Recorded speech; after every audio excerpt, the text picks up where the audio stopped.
नमस्कार मंडळी, मी वर्षा माझ्या चॅनलमध्ये तुमचं स्वागत करत आहे. आज मी तुमच्यासोबत फिश फ्राय आणि फिश करी ह्या दोन्हीची रेसिपी दाखवणार आहे तुम्हाला. सगळ्यात आधी मी 1 किलो सुरमई आणलं, स्वच्छ धुवून घेतलं. आमच्या घरात कालवण कोण खात नाही माशांचं, त्यामुळे मी फक्त थोडेसेच काढून घेतले होते आणि बाकी सगळे फ्रायसाठी ठेवले होते. आलं, लसूण, मिरची, पुदिना, कोथिंबीर ह्याचं वाटण करून घेतलं आणि छान त्याला मॅरिनेट केलं. आणि ज्याचं कालवण करणार होते 2-3 पीसेस होते, फक्त त्याचं कालवण करणार होते. त्याला फक्त मी मीठ आणि हळद लावून ठेवले होते. त्याला पण छान असं लावून घेतलं. एक अर्धा लिंबू पिळलाय मी त्या माशांवरती, बघू शकता तुम्ही. त्याच्यानंतर हळद, मीठ, धनिया पावडर, गरम मसाला थोडंसं लाल मिरची पावडर आणि कोल्हापुरी लाल तिखट 2 चमचे. आणि नंतर मला आठवल्यानंतर मी त्यामध्ये फिश फ्राय मसाला पण ॲड केला आणि त्यालाही छान मॅरिनेट करून ठेवलं. नंतर कालवणसाठी मी खडे मसाले घेतले थोडे, 4 लवंग, मिरी, धन्या, अख्खे धने, जिरे हे सगळं छान भाजून घेतलं. त्याच्यानंतर मी कच्चेच कांदे वापरले, कच्चे कांदे, कच्चे टमॅटो. आणि ज्या मिक्सरमध्ये आलं लसूणचं मी वाटण केलं त्याचमध्ये मी टमॅटो, कांदा आणि गरम मसाले, थोडेसे लसूण ह्याचं वाटण करून घेतलं आणि छान असं गरम गरम तेलामध्ये मी ॲड केलं. ते छान त्याला भाजून दिलं, तेल सुटेपर्यंत छान त्याला परतून दिलं. एक 5 ते 10 मिनटं तरी परतून दिलं. एकीकडे मी गरम पाणी ठेवलं होतं त्या कालवणासाठी. नंतर मी फिश फ्राय मसाला आणला होता, त्यालाही छान मॅरिनेट करून घेतलं, त्या माशांना लावून घेतलं छान असं. आणि किती अर्धा तास तरी मी तसाच ठेवला होता. छान असं मुरतं त्यामध्ये आणि चव पण खूप छान लागतं. त्यामुळे मी त्यामध्ये एक अर्धा तास तरी मुरून ठेवलं. मसाल्यांमध्ये मी फक्त लाल मिरची पावडर, कोल्हापुरी लाल तिखट, थोडंसं मीठ, फिश फ्राय मसाला हे ॲड केलं होतं.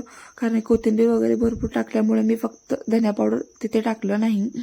साधी सिंपलच रेसिपी आहे, खूप छान लागते, खूप चव लागते. छान असं मिक्स करून घेतलं त्याला आणि 5 ते 10 मिनटं त्याला वाफ काढून घेतलंय. त्या मसाल्याला थोडं गरम पाणीच ॲड केलं. गरम पाणीच ॲड करायचं, त्याचा उघरट वास येत नाही.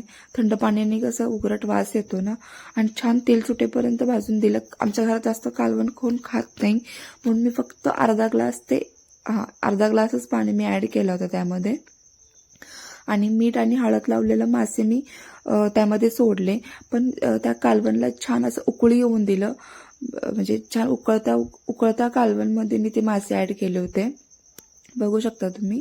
छान उकळून दिल्यानंतर ते मासे मी ॲड केले आणि फक्त 10 मिनटं मी त्याला वाफ काढून घेतलंय. वाफ काढून छान असं उकळून दिलं त्याला मी. नंतर मासे भाजण्यासाठी मी इथे रवा घेतला, थोडंसं तांदळाचं पीठ आणि त्यामध्ये मी मीठ, हळद आणि मिरची पावडर हे सगळं ॲड करून छान मिक्स करून घेतलंय. आणि छान त्याला दोन्ही बाजूने खरपूस असं भाजून घेतलंय, खूप छान लागतंय.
फ्राय करून झाले होते. खूप छान झाली होती रेसिपी ही.